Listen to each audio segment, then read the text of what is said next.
Okay, hello again. I'm Sohaila Bana on 94803 Emergency Preparedness Alliance. Thank you very much for coming to the meeting, Chief Tirona and Officer Bashan, Officer Deorian, if I say the name correctly. Okay, thank you so much.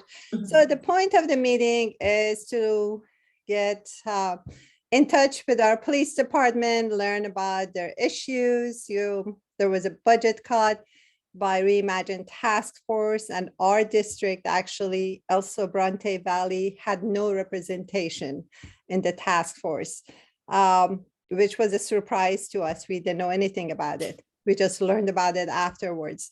So we would like to learn about the challenges, what's going on. We'd like to see the faces of our patrolling officers, ask about their issues, learn about their day-to-day operation, how the budget cuts impact them, what we should do as residents, write to city council, ask for improved budget, staffing, whatever. So we'd like to learn about Richmond Police Department. So please.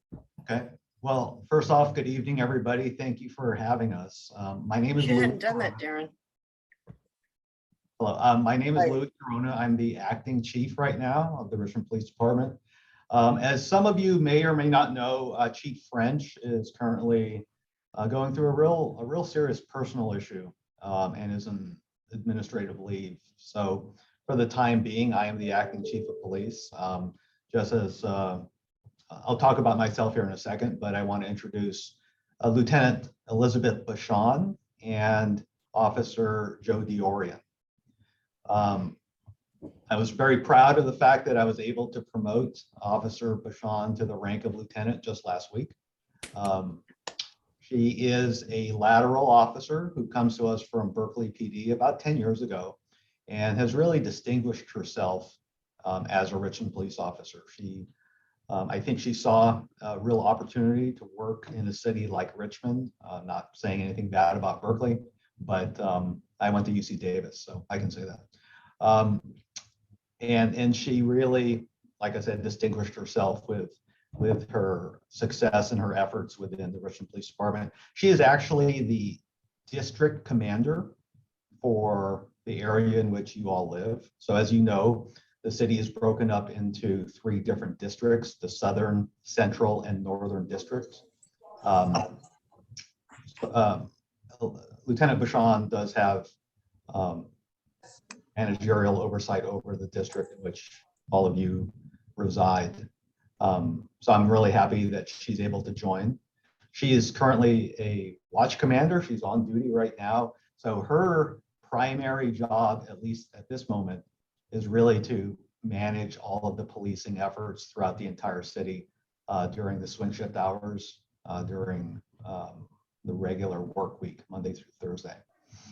Officer Deorian, what can I say about him? We've worked together quite a while. He is a Richmond cop through and through, meaning he comes from a Richmond police family.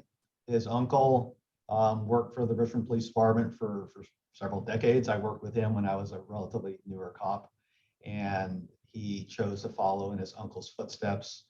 Joe has been just an amazing officer. He is a trainer of other officers. He also has prior detective experience. Just one of the folks that I'm really humbled to work along with. Very active, and I believe, Joe, you can correct me, but he is new to the Beat 9 area, which is where most of you are. He spent most of his career in patrol, more in the downtown areas. So you have a very mature and experienced officer in Officer Deorian. The other officers, maybe in a subsequent meeting, we can have some of them also attend so you can see their faces. But I just wanted to introduce Lieutenant Bashan and Officer Deorian. As far as I'm concerned, I've been a Richmond police officer for a little over 28 years now. Somehow I am the longest serving active cop in Richmond, which is kind of surprising, but only worked in Richmond, and very proud to have been here for almost 30 years. what I like to tell people is I've been a Richmond police officer longer than I've been anything else in my life except for being a son and a brother. And so I really did grow up in this department, worked a lot of different assignments and had a lot of opportunity. And I'm really happy to be with all of you here today. Maybe give a minute or two for Lieutenant Bashan and Officer Deorian to say a few words. And my plan is just to talk about where we are as a police department, where I see us going in this new year, and some of the changes that we had to make. Not all doom and gloom by any stretch. I'm a very optimistic person, and so I would like to give Lieutenant Bashan and then Officer Deorian just a few minutes to say hi and give a brief intro. So, Lieutenant Bashan. Let's see her. There she is. You're on mute. Okay, can everybody hear me now? Okay, all right. You'd think like 2 years into the pandemic, I'd be better with Zoom, but I'm not the most tech person. So I'm really happy to be here. Like the chief said, I'm newly promoted. I have worked a lot of my career here in Richmond in the Northern District. I was assigned to beat 7 and 8 previously when I first got here. And then I also was a supervisor in the Northern District as well. So I'm pretty familiar with a lot of the issues that the Northern District tends to have to deal with. I've never really worked beat 9 as an officer unless it was an overtime shift or something like that. But I am familiar with the territory. So what I want to do, I didn't prepare anything, or I don't have anything to give you this evening. But I just want to introduce myself and let you know that I'm very accessible, and it's my goal to make sure that everybody knows who I am, so that if there are any issues or you need help with anything at all, that you feel free to reach me, and I'll make sure that I get my contact information out in the email that was distributed. So thank you for having me. Thank you very much. May I ask, since you said you're familiar with this district, Northern District, and still we don't know why we are lumped with the other northern part, but anyway, what are the common issues, problems you face? What are the major problems or prevalent? Well, I would say definitely property crimes tend to be a little bit more prevalent in the Northern District than violent crimes. And, you know, that's a generalization, of course. There are violent crimes that occur. So I would say, you know, it tends to lean more towards the property crimes and quality of life issues. Beat 9 is still very different, as you know, than especially beat.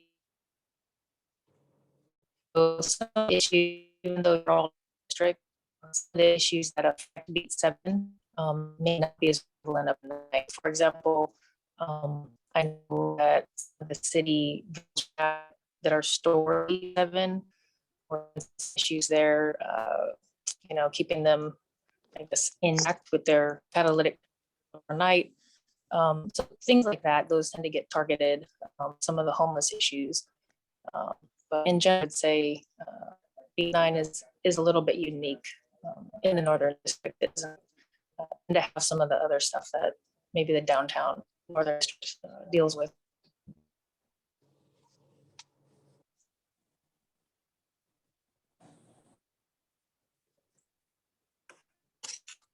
Ohelia, you're on mute.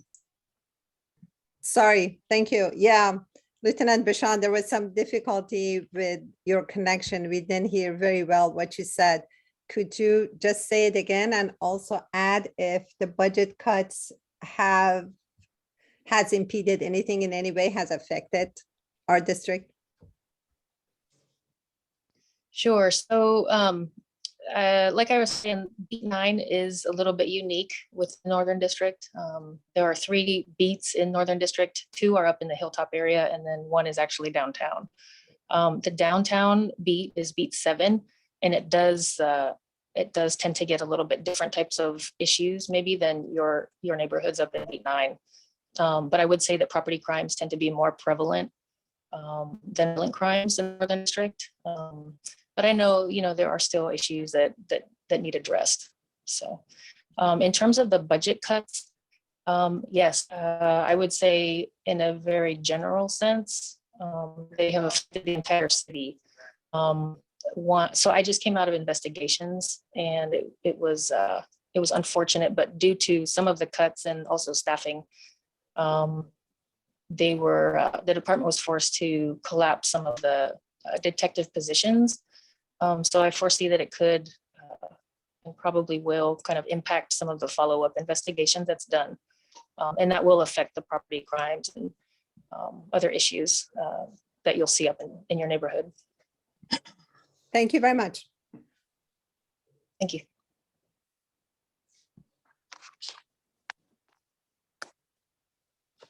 Yeah, so I'm Officer Deorian. I've been with the city of Richmond for about 17 years now, and in some way, shape, or form, I've worked probably almost every beat in the city. I've worked beat 9, probably back in 2018, as kind of a stopgap, filling in some vacancies when we had staffing issues here and there.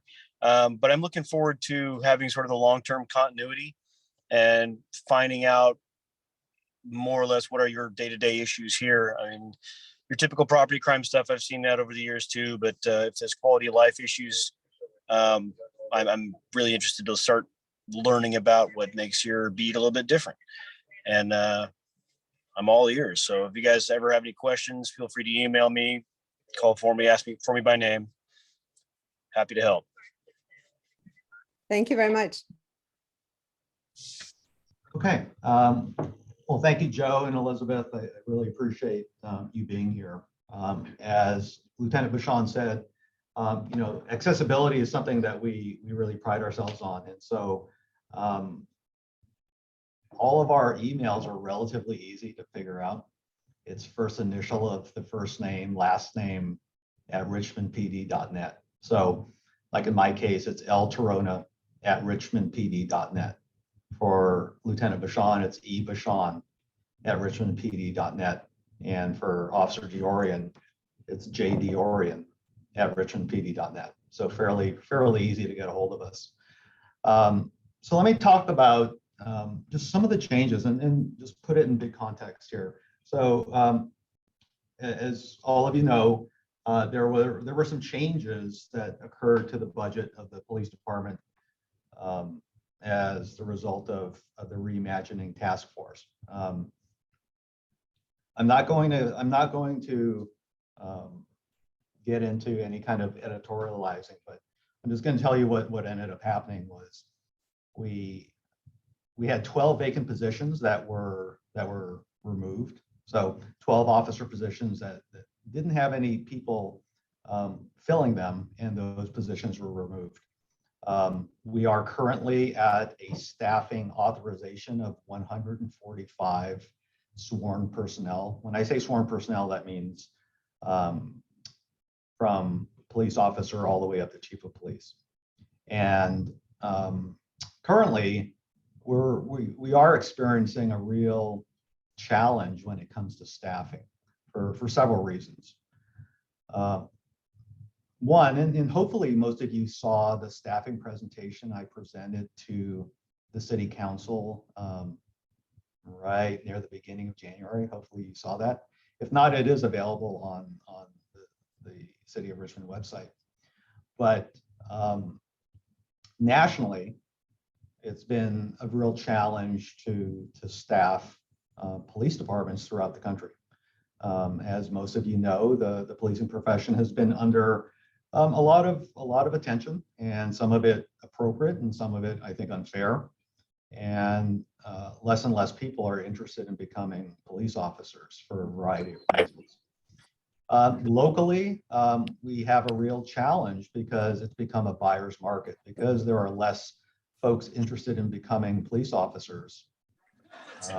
Departments are really competing with one another to hire those who are interested, and that has become a real challenge. So we're competing with agencies like the Sheriff's Office, Alameda County Sheriff's Office, Fairfield PD. ART is a real big competitor. And candidates tend to be much more knowledgeable about the different departments than they were maybe when I first started. And so candidates can be much more selective in who they apply with. And then finally, you know, after the reimagining experience, there is definitely some perception that that the police, or at least that the police aren't necessarily welcome in all quarters of the city of Richmond. Now, I know that's not true because the vast majority of Richmond residents and business owners understand the need for policing and support the police department. But that perception has been out there. And that's one of the reasons cited for several of our potential candidates withdrawing from our hiring process, as well as officers leaving the police department to go to other police departments. We saw that very concentrated right around the middle of last year when a lot of these discussions were being had. And we lost officers to a lot of agencies that normally we would be taking officers from. So like San Pablo, even El Cerrito, Pittsburgh, Antioch. Here's part of the good news though. Like I said earlier, it's not all doom and gloom. 3 of the officers who left for other agencies ended up coming back to us. And there's a specific reason why. And they cited the fact that 1, the grass is not always greener, right? We all know that. But that at the Richmond Police Department, we are really committed to community policing. I mean, we don't just say that. It's not a tagline or a slogan. We actually do believe that policing is more than just enforcing the law. While that's a big part of what we do, trying to build those relationships within the community is something that drew those officers back to the Richmond Police Department. Also, I do believe that the sense of camaraderie and family that we have here is something unique to the police department in Richmond. People who come to Richmond to be police officers understand that it will be a very challenging job and a very challenging career, but they specifically choose Richmond because it is so. And I'm really proud of that. So that's kind of the context where we were. The other thing that has been a real challenge have been injuries. So as you can probably guess, policing is not necessarily really easy on the body. And so we do have quite a few officers who are out on injury leave. And that has been a real challenge.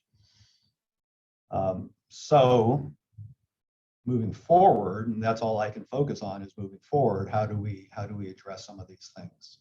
The thing that I wanted to make priorities for this new calendar year was to staff patrol adequately. All right, so patrol teams are actually more heavily staffed this year than they were last year, which is good, right? Because now when we have additional personnel in patrol, we can add more bodies, more officers to different parts of the city where we're seeing trends, crime trends or quality of life issues. It also helps when it comes to the burnout rate. So most of 2021, we were scrambling in terms of just staffing patrol positions because of a lot of these shortages. And so officers were being forced to work mandatory overtime. And while overtime is nice if you're trying to buy something, in the long run, it's a recipe for failure because people get burned out, people get tired. It has a negative effect on people's personal lives as well as professional lives. If you're working 60, 70 hours a week, that takes its toll. And I wanted to avoid that. And so we added personnel to every patrol team. But I had to take that away from somewhere, right? The pie is only so big. And so where those numbers came from were from investigations, as Lieutenant Bashan mentioned. So I transferred roughly 9 officers from investigations back to patrol. And what that meant was, one, we eliminated the regulatory unit. The regulatory unit was responsible for enforcing alcohol and beverage control laws, as well as the city ordinances regarding cannabis and the cannabis manufacturing and sales. And we transferred those responsibilities to code enforcement. Code enforcement is not part of the Richmond Police Department. It's a separate entity within the city. We combined the robbery and property crimes units into one unit. So that freed up a sergeant.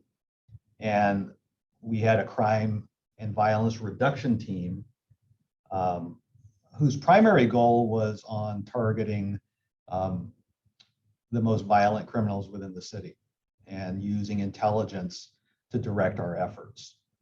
Very, very effective approach to crime fighting. And I personally credit that approach with a lot of the decreases in crime that we had in the last 15 years. However, again, I had to place the resources where I thought they really were needed right now, and that was in patrol. This doesn't mean that as staffing hopefully improves, those units won't be resurrected, because that is my goal. But for right now, those units were eliminated and brought back to patrol. Also, some of the vacancies that we have in units like traffic, which obviously is a major concern. I know, especially B9 with things like sideshows and just the crazy driving that we've been seeing, is a real need, but I just can't fill those positions right now.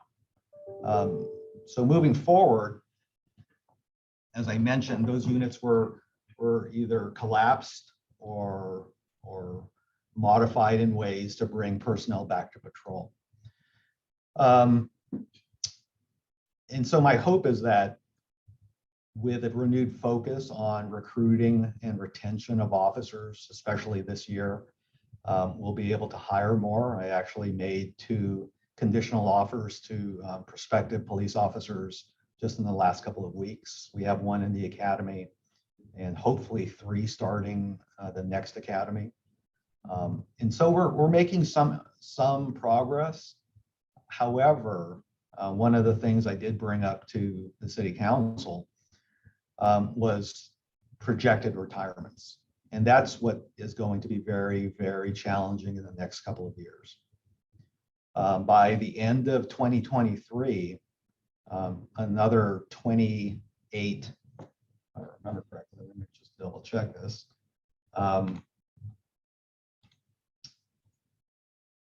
Just so I remember my numbers. Yes, 28 police officers will be eligible for retirement. And the trend is that more and more police officers throughout the entire profession are retiring when they're eligible. That doesn't mean some won't stay longer, and I obviously I hope they would, just like I've stayed past my retirement date. But that is a big hurdle. 28 officers, if they decide to retire, can leave by the end of December 2023. And trying to fill those positions is just going to be a real challenge, as most of you probably could guess. Just for information, it's about a year process from the time somebody applies to the time they get through the academy and then go through all the internal training that we do before they're a solo patrol cop. It takes about a year. And that's obviously an investment we need to make, but it is one of those investments that takes a little while for it to become fruitful. And so we're working on ways to hopefully attract more candidates.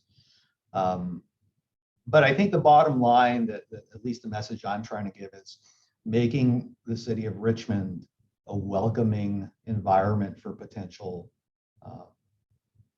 candidates for not just this, not only police officer, but for city workers throughout the entire city. I mean, there's, if I remember the numbers correctly, there are roughly 120 vacancies throughout the entire city.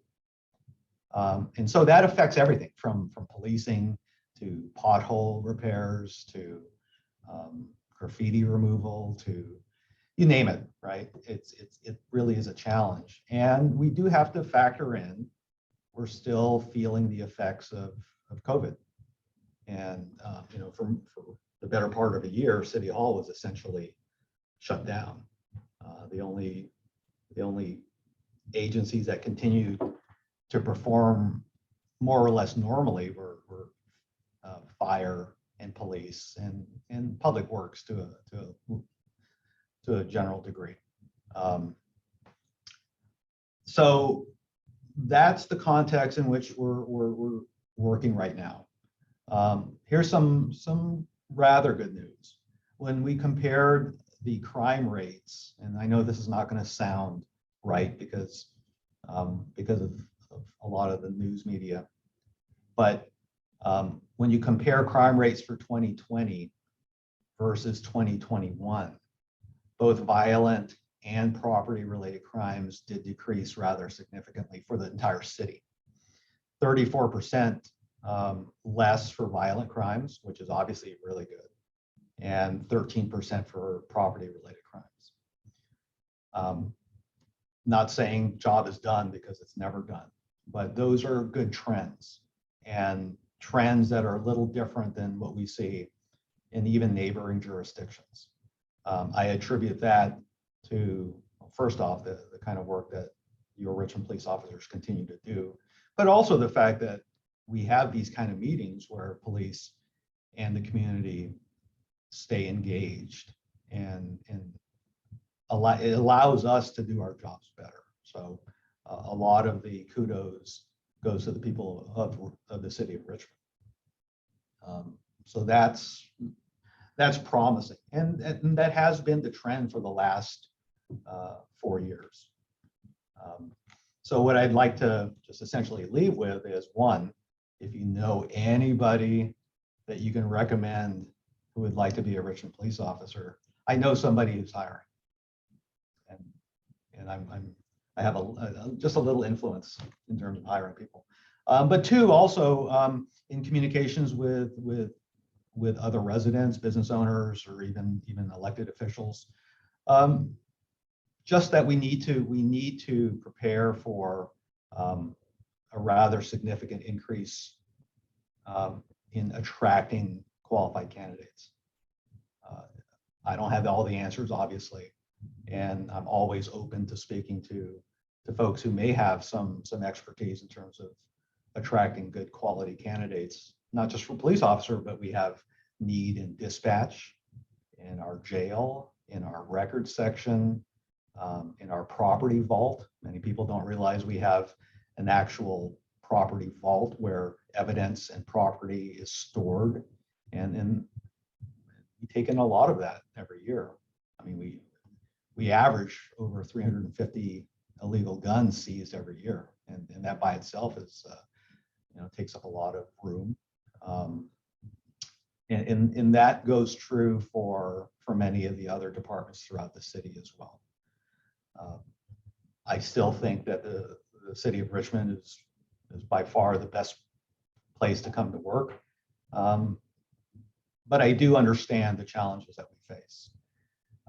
Just for everybody's understanding, as I started from the beginning, I'm the acting chief. My hope and desire is that Chief French returns and takes the helm, and then I get to do what I do better, which is a supporting actor role versus a lead role, and then continue moving the department forward.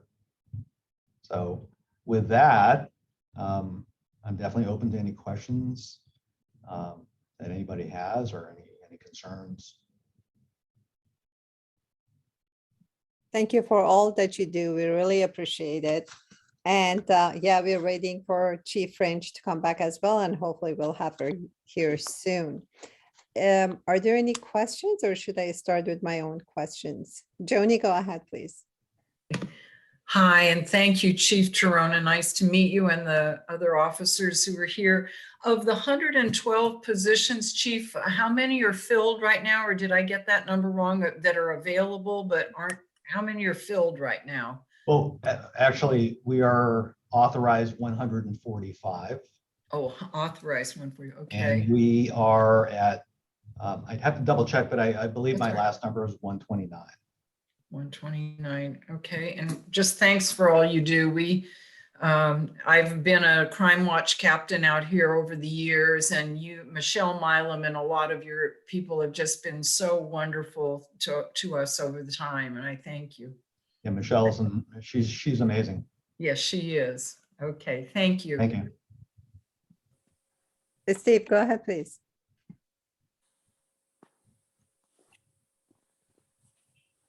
You need to unmute, please. Try again. Okay, Go ahead. right.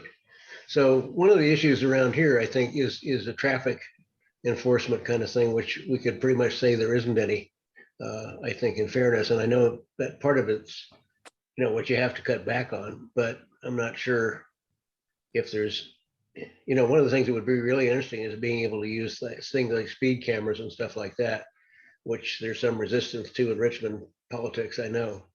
But I don't know what your thoughts might be that we might be able to do better. Yeah, things like speed cameras or license plate readers are useful tools, and they have proven very useful. However, they do bring on a certain concern over privacy, and I can understand that as well. I can say that where some of that technology is being used has proven very successful. We're working on trying to attain some of that technology, not necessarily the red light cameras, because that's just not something that's really high on my priority list right now. But things like license plate readers that are in compliance with the city's sanctuary city policy, I think are within the realm of attainable. And so we're working on that. Even with the staffing shortages that we do face, we're looking for ways to be more efficient with the people that we do have. So we've actually contracted with a software, I don't know if they're a company, but a software product known as Peregrine that is essentially a filter point for all the data that we collect that helps in terms of extracting the data more efficiently. The good news with that is it was a pilot program that was started in San Pablo and has proven very effective, and many departments throughout Contra Costa County want to go to using this software because we can then share a lot of the shareable data. And as most of you know, people who commit crimes don't necessarily stay within the confines of their particular city, right? I mean, that's just the reality of things. So we're not just looking at that. We actually had that purchase approved just last 2 months ago, and that's becoming a real thing.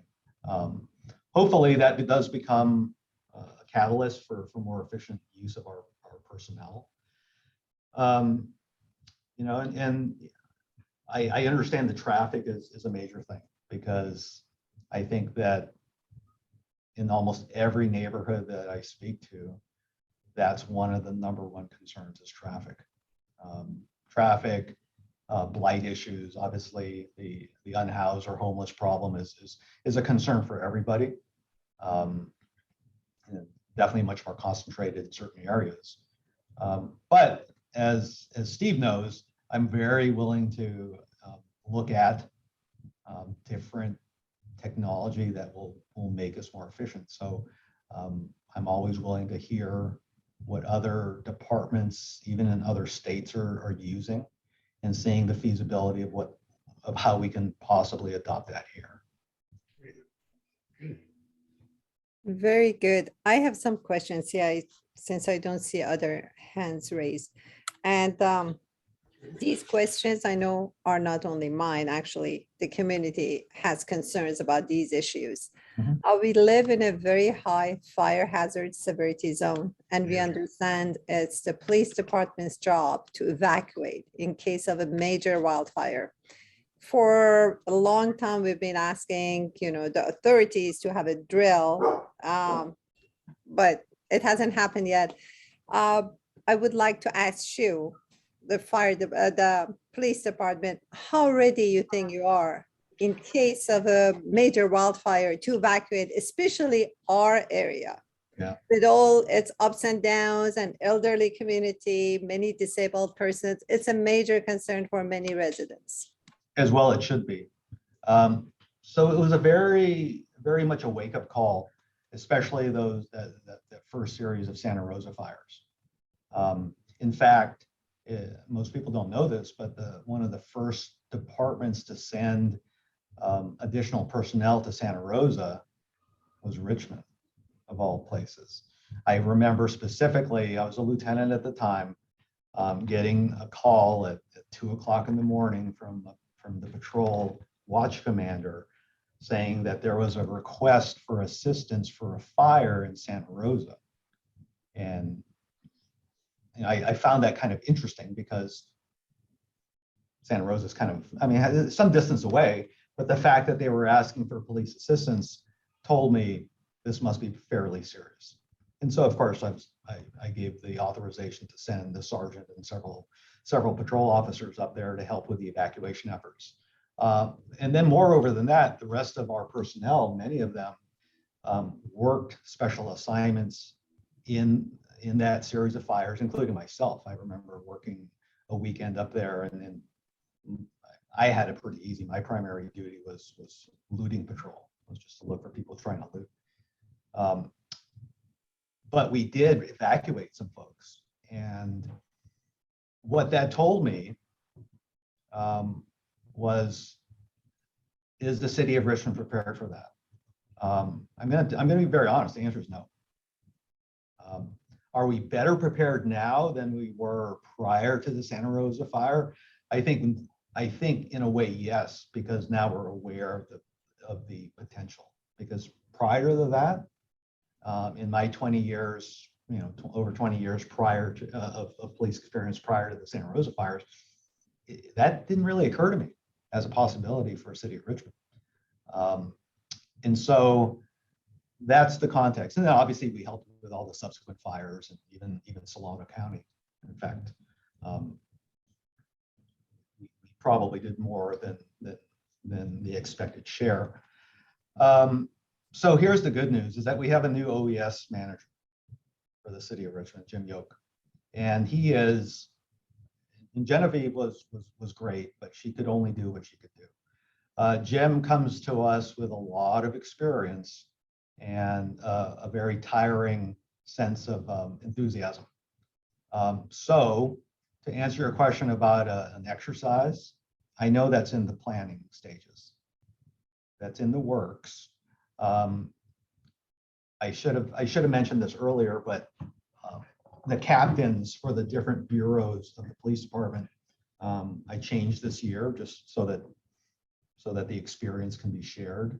And so Captain Tim Simmons, who actually wanted to be with us tonight, but he had another meeting to attend, and he'll be able to meet with you guys at some point in the near future, is now the patrol captain and will be responsible for working with Jim on a lot of these preparations.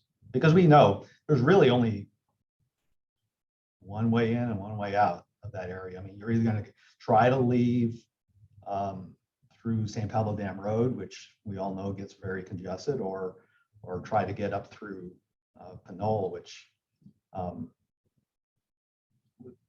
would be a real challenge. So just to answer your question, that is something that's really high in the priority for Jim to set up an evacuation scenario plan. and exercise. So I can tell you that's in the works. If you haven't invited Jim to come and speak to the group, he'd obviously be someone very worthwhile to bring up because he's very knowledgeable. And his enthusiasm, while tiring, is very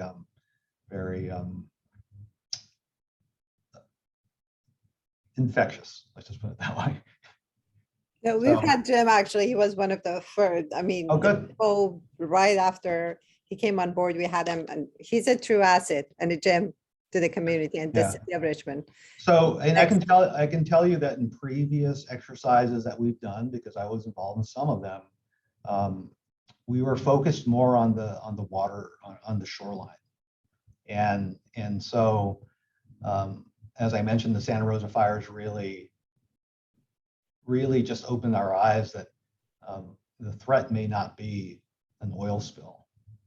You know, a fire danger is rather a real thing, especially where most of you live. One of the things we've asked the city actually repeatedly is a siren, because practically I cannot imagine what you guys are going to be doing. I mean, have loudspeaker and just, you know, drive in the streets, try to wake us up at the Well, middle of the night. Well, that's what we ended up doing in Santa Rosa. And as most of you know, many people didn't even know that there was a fire until it was right in their backyard.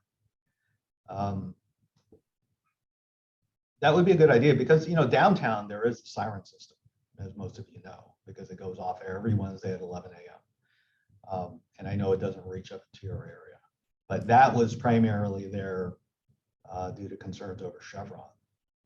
But that doesn't mean it couldn't be used for an emergency like a fire or wildfire in the Beat-9 area. But Exactly. we need you need a system up there first. We are asking for a siren in our neighborhood and a different tune. So the current siren is for go inside and just lock inside. The second tune, you know, I don't know, could be different. People can be educated about it, to leave your home immediately. And we hope you support our request as we keep pressing on it. I definitely support it. Hmm? I definitely would support that. Thank you. Thank you. I appreciate it. That's one of the reasons we need to get together, you know, share our plans, our visions, and try to build it together.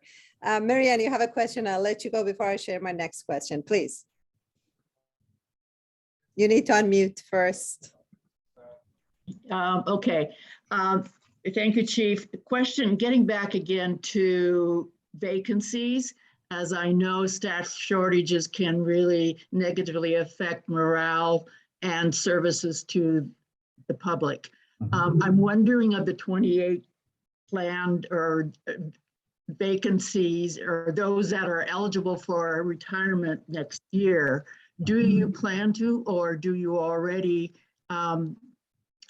survey those who are eligible for retirement prior to their retirement to have some idea of how many are actually going to retire?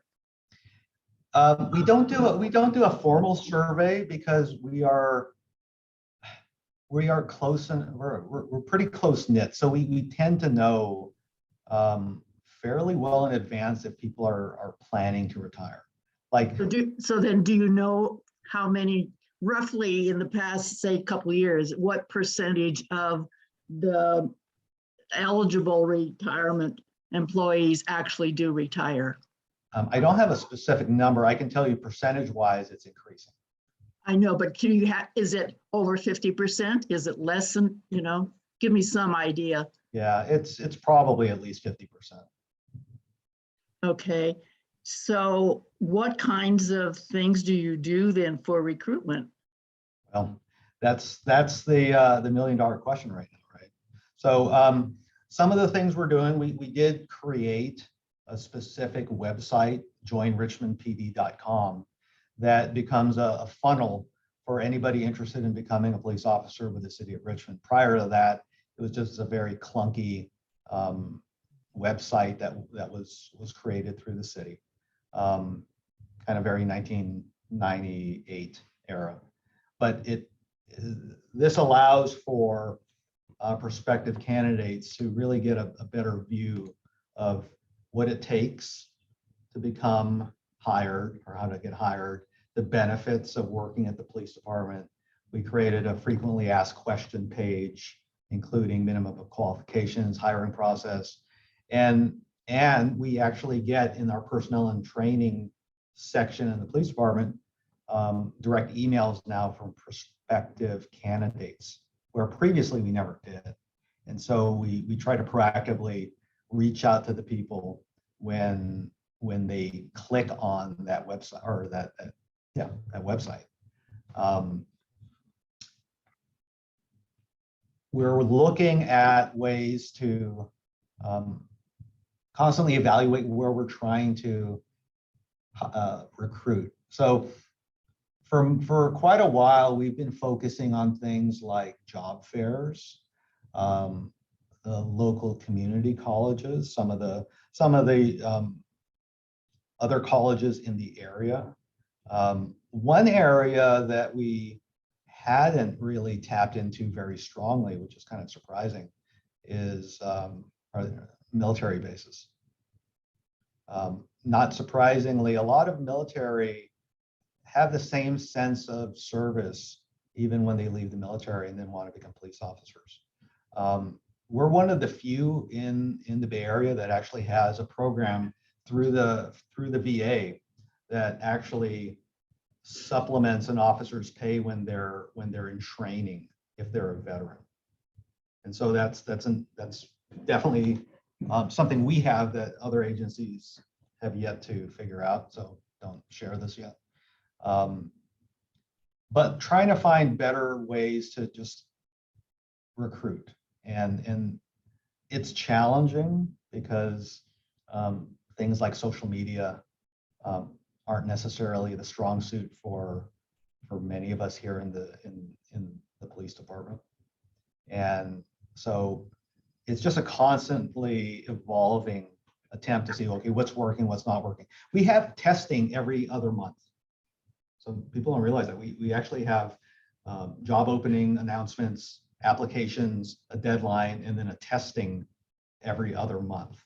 But the numbers have fallen in terms of number of potential candidates. So in 2019, we had 245 people apply to become police officers.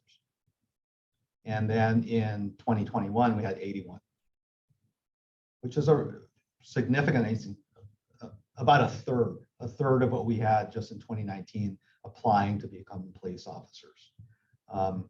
From that point, it becomes fairly steady in terms of how many actually meet the minimum qualifications, how many meet or can pass a background check, and then the hiring process happens after that.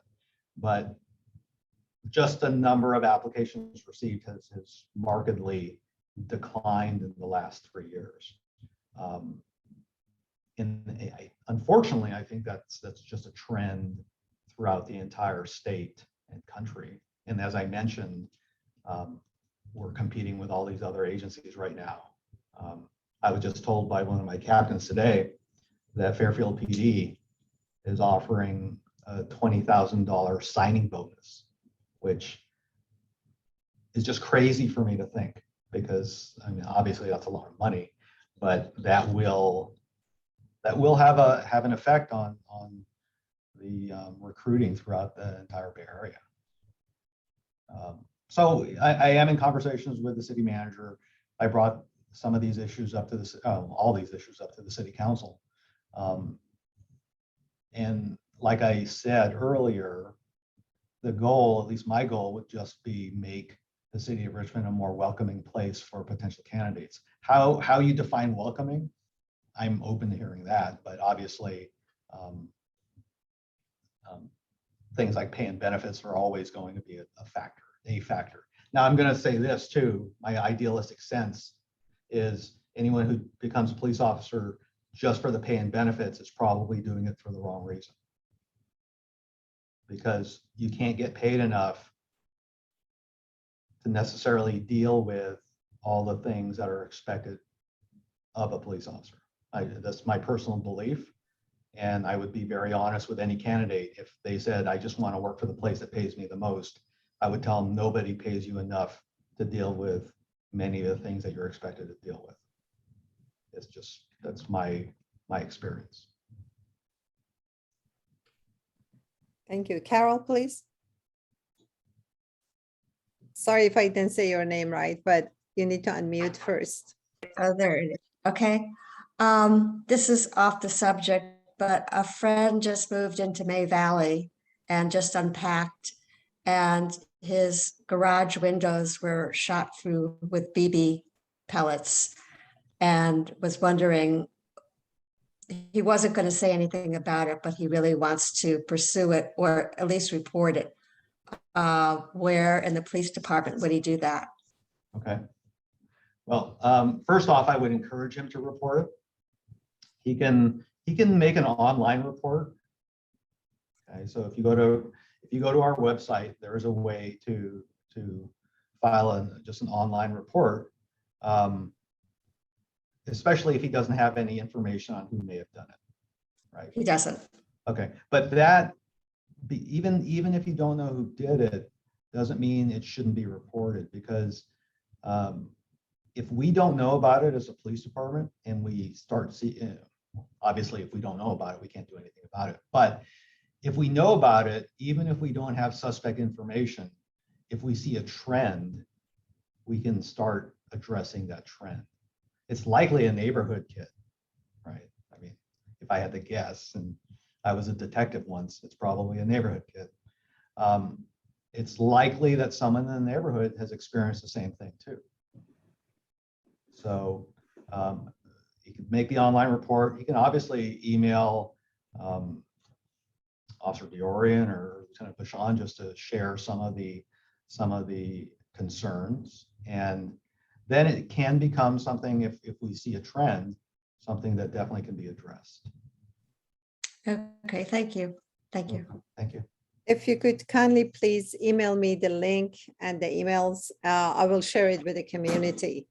And we're almost out of time. I just have one more question about Richmond's nationally recognized program. I don't know if it's the same thing you talked about for crime and violence reduction, that Richmond Police Department actually would pay cash to some people to reduce violence.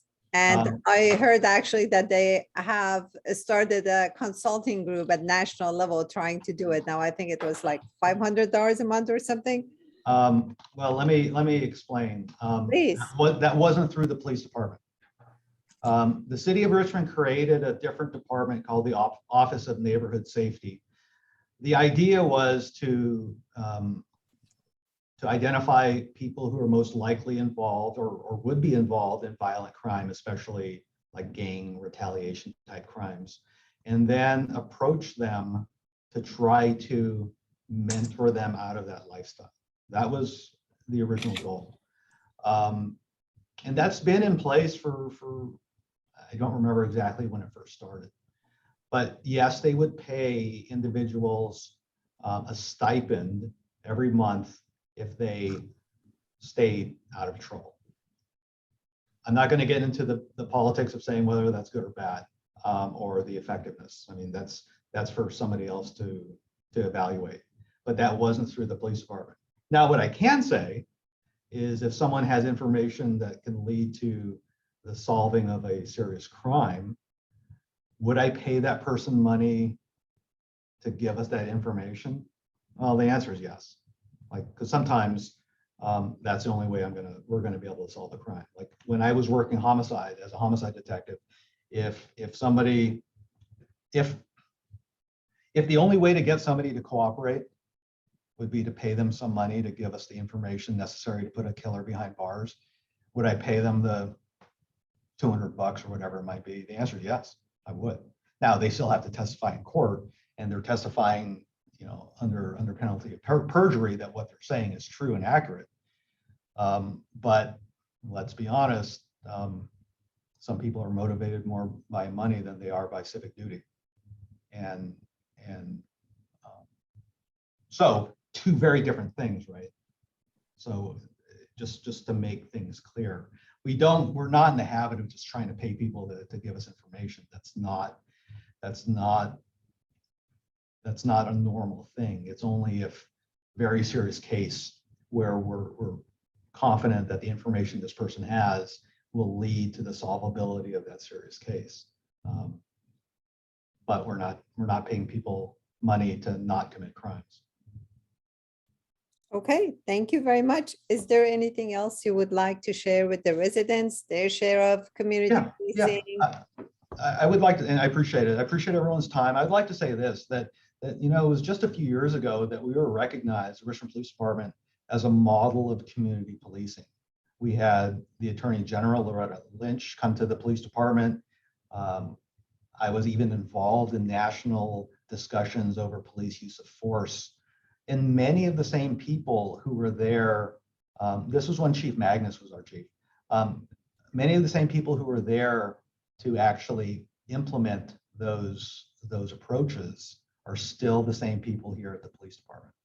And our commitment to the community hasn't changed. Our numbers may have changed, but our commitment to the community has not changed whatsoever, because we know the benefit of this approach that very few other places have seen the kind of success that we've seen in Richmond. I mean, when I first started in the Richmond Police Department in the early 90s, we had the highest per capita murder rate in the nation, which is crazy to even think about for a city back then of less than 100,000 people. The first year I started, we had 62 murders. That's unheard of throughout the nation. And we've been able to bring that down in collaboration through the relationships we've built with the community. And that's not haphazard, it was by design, because both sides in terms of the police and the community wanted to change, wanted to make things better. We're still committed to that. And I just want to remind folks that we're still the same police department. I put our officers against any officer from any other city, any other department, and tell you I have more faith in their decision-making than I would in other departments. And I think the way our officers perform proves that out. So I appreciate everybody's time. I didn't wish everyone a happy new year, but I'll do that now, especially since it was just Lunar New Year. So happy new year, and I'm always willing to talk. Thank you very much. Greatly appreciated. Very, very last question. When is the next round of budget for the police department? If residents want to write to the city council and ask for increased budget for adequate staffing. Yeah, we're actually in mid-year budget discussions now. I believe there will be some public meetings beginning at the end of February. There's going to be 3 scheduled. And I'm sure they'll advertise when those are. I think one's in the morning, one's in the afternoon, one's in the evening on different days, to allow as many community members to watch and ask questions if needed. I encourage everybody to get involved, because this is your city. This is your city. It doesn't belong to one group or one neighborhood. This is your city. So I highly encourage all of you to get involved as much as you can. Because ultimately we get the city that I don't want to say that we deserve, but we get the city that we work for, and that's just reality. Thank So you. I put emails for myself, Lieutenant Bashan, and Officer Deorian there, and I look forward to speaking to you all again soon. Thank you very much. Let's stay in touch. And thank you, Lieutenant Bashan and Officer Deorian. And yeah, let's do this when we see each other on the streets. Let's get closer, do more of community policing, and let's support each other. We need each other. We are the same city, and together we can make it a better city. Thank you so much. Greatly appreciated. And thank you everyone for coming tonight. Take care. Have a good night. Okay. Bye.